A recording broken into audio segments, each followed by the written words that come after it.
जो slow down की बात कर रहे हो कि जो अभी खर्चा कम किया उस वजह से थोड़ा साइकिल घूमना कम हो गया है, तो चिराग जी मैं आपसे पूछना चाहूँगा कि क्या इससे वो कंजम्पशन में भी स्लो डाउन दिख रहा है अर्बन और रूरल में, या अभी आई थिंक 15 दिन से वो थोड़ा सा डेटा ऐसा आ रहा है कि rural consumption is picking up but urban consumption में अभी भी वो वीकनेस है। आपको कंजम्पशन के एंगल से क्या लग रहा है?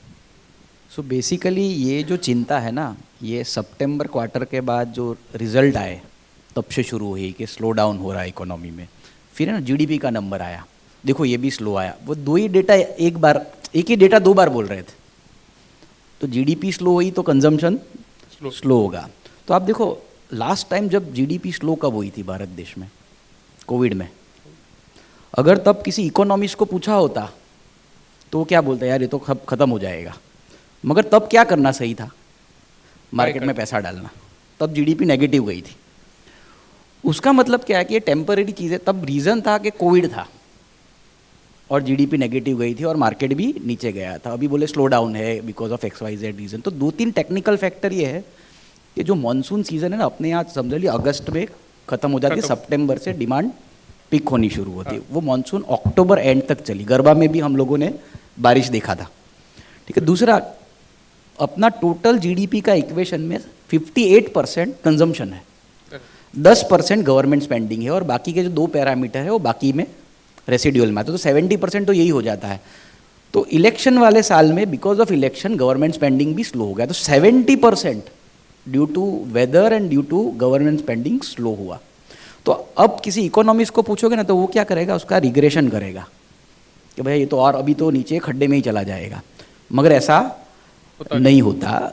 देखो, जब people in their 60s and 70s need to see what people in their 30s and 40s are doing. मैं 25 साल पहले मेरे पापा ने मुझे पैसा बचाने को सिखाया था कि इनकम हो उसके हिसाब से खर्चा करो। तो मेरा खर्चा मेरी इनकम से लिमिट में रहता था। मेरे बेटे को मैंने ये नहीं सिखा सकता। उसको तो एसी में ही सोना है, एसी अनरिजर्व ट्रेन में वो बैठता नहीं है और बर्गर पिज़्ज़ा खाता है। उसको मैं ये ज्ञान नहीं दे सकता। उसको मैं ये बताता हूँ कि देख तेरी ज़िंदगी की लाइफस्टाइल ऐसी है, तुझे बिना एसी के नींद नहीं आती, तू अनरिजर्व ट्रेन में बैठता नहीं है, तू कार के बिना बाहर जाता नहीं। उसके लिए ना तेरे को इतना पैसा चाहिए और इतना पैसा कमाने के लिए तेरे को ऐसा कुछ बनना पड़ेगा और उसके लिए तेरे को पढ़ना पड़ेगा। मुझे ज्ञान कैसे मिला था कि देख तू पढ़े लिखा गया नहीं तो हमारी तरह तेरी ज़िंदगी होगी। तो हम तो डर के मारे पढ़ते थे क्योंकि पापा रात को 2 बजे फ़ैन बंद कर देते थे ताकि लाइट बिल कम आए। आप समझो कि फिर जीडीपी कैसे बढ़ेगी। मगर आप if you go to the young people, कितने लोग 65% यंग लोग हैं।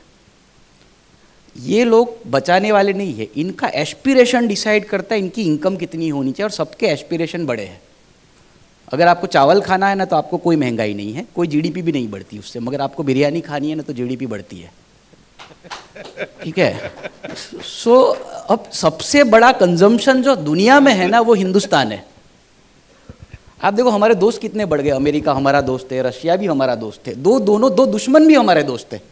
ऐसा कहा जाता है दुश्मन का दोस्त, दोस्त का दुश्मन दुश्मन होता है। हमारे तो दोनों दुश्मन है ना वो भी हमारे दोस्त है। उनको प्यार हमारे मार्केट से है। देखो रशिया से हमने ऑयल खरीदा तो बोले वॉर फंड कर रहे थे। एम आई राइट? कि तो वॉर फंड कर रहे हैं। नाटो वाले बोले तुम तो रशिया से क्रूड खरीद के वॉर फंड कर रहे हो, फिर भी हमने खरीदा। यूएस पूरे इश्यू पे क्यों नहीं बोलता? क्योंकि उसका 5 बड़ा कंपनी का सब टॉप 5 मार्केट में हिंदुस्तान आता है। तो उसको पता है कि इनके साथ लड़ेंगे तो आईफोन किधर बेचेंगे। तो मतलब भगवान के भरोसे मत बैठो, क्या पता वो तुम्हारे भरोसे बैठा है।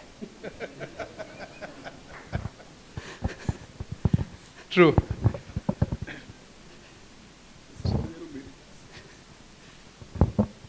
સારું બિરયાનીનો એક્ઝામ્પલ है, પોપકોર્નનો નહીં આપ્યો। अभी तो मीम्स में पॉपकॉर्न ही चल रहा है। Caramel popcorn. ठीक है। सो